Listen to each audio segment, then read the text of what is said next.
But we begin tonight with the financial state of our DHBs. Checkpoint has today been provided with documents along with other information that suggests the country's combined deficit of the 20 district health boards is growing, and so too is the pressure they're feeling from the Health Ministry to address their, quote, unfavourable forecasts.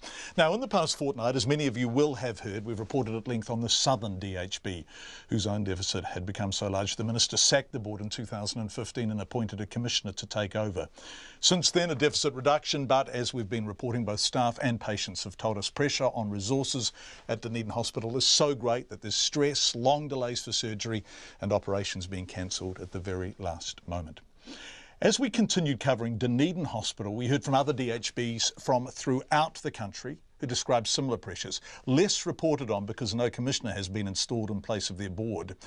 The picture we're getting is strikingly consistent, and we've been provided with documents and examples to back it up. We'll look at some specific examples on Checkpoint next week. But the big picture, where the DHBs are strongly echoing each other, is that there is not enough money to keep up, and there's too much pressure around financial targets being applied by the ministry. In short, we've been told a significant number of DHBs are facing something approaching a financial crisis. I raised this with the Health Minister, Jonathan Coleman. Oh, look, there's no question financial pressure is increasing, but the deficits are still well below the level we inherited from the last government when deficits were about $150 million a year. They're still considerably less than that. They're less than $100 million. So what is the latest deficit figure you have if it's less than $100 million?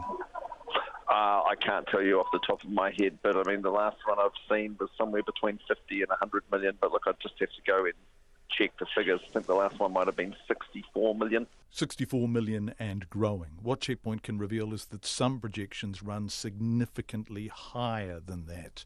One figure we've been told for the 2017-18 year is more than double that $64 million figure. And that comes from combining the DHB's own early indications in February-March. So that was looking forward. But Checkpoint has obtained the District Health Board sector financial performance for the year to date, 31st of May 2017, so the end of May just gone. These are, and I quote, the year-to-date financial results for the District Health Board sector, so that's across New Zealand. This report, which was addressed to the Minister, says, and again I quote, the sector year-end forecast as at the 31st of May was a $99 million deficit. I raised that with Jonathan Coleman. The sector's forecasting a year-end deficit result of $99 million. Oh, that's the forecast as opposed to the current position. But the current position is deteriorating. $99 million to the end of this May, comparing apples with apples. The same report last year said, quote, the sector year-end result forecast as at the end of May 2016 was 52 million. 52 last year, 99 this year. The figure has almost doubled in 12 months. Now, that's the collective deficit.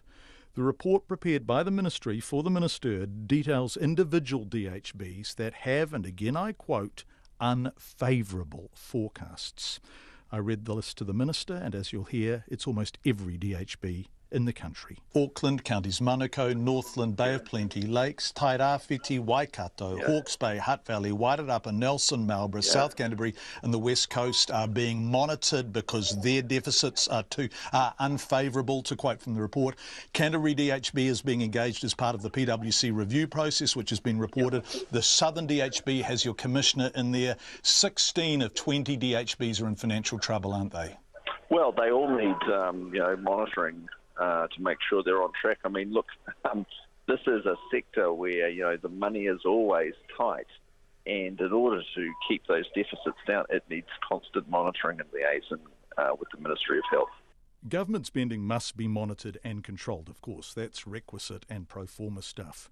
But the DHBs that have contacted Checkpoint in the past fortnight consistently tell us the monitoring is now unrealistic and undermining their ability to deliver. Now, that may be DHBs lobbying for more resources, but, as I said to the Minister, one DHB described the Ministry's target enforcement as punitive financial targets, which are impacting on their ability to give the care they hope to give.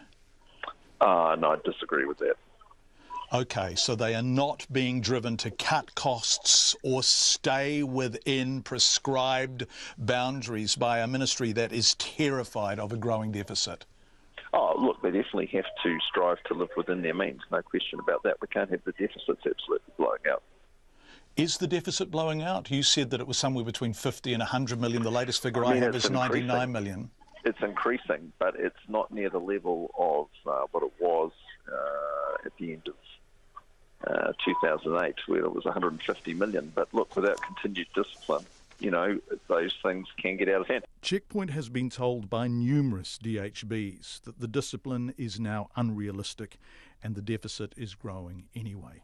Now, even if that's simply DHBs lobbying for more money, the language they're using speaks of real tension between them and the ministry. Jonathan Coleman says vote health is up substantially and there's only so much money the taxpayer can afford. But there's no question more money always helps. And, you know, these DHBs do have financial pressure on them. On that, the DHBs and the ministers would most certainly agree. In the middle is the ministry charged with monitoring expenditure and controlling deficits. The DHBs we've spoken to speak of a growing tension in their relationship with the ministry and a sense, though, that the ministry is under pressure too. Again, I put that to Jonathan Coleman, and as you'll hear, his answer was 7 words long. I've been told the ministry is very difficult to deal with and also running scared. Are they stuck between a rock and the hard place? Are they having to pass on bad news to DHBs and protect you from the repercussions? No, I wouldn't see it like that.